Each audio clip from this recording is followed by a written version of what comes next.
Let's start with the E. The first E, which is environmental issues or impact on business.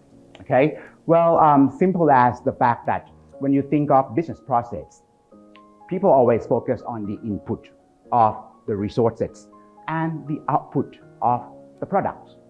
Along the line, the process of producing, you have to think very carefully about whatever happen as the byproduct of the business. The input in itself can be the cause of environmental issue. For example, the choice of energy. For example, the input from the product or the production.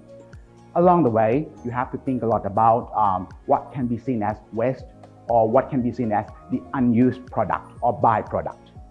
And at the outcome process, you have to think about, can you really use all of this and how would you manage the waste from the production, right? So let's say the environmental issues for startup or for international business can be quite complex in this issue.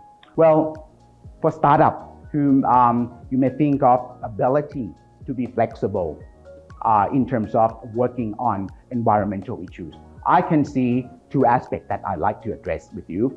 First, when you think about the so-called just generic startup, for example, if you adopt technology to solve finance or to solve service issues, you have to be sure that the choice of energy, the choice of technology that you use to produce or to be part of the production has to be green, or at least you have to abide by the environmental issues in the host country. Okay.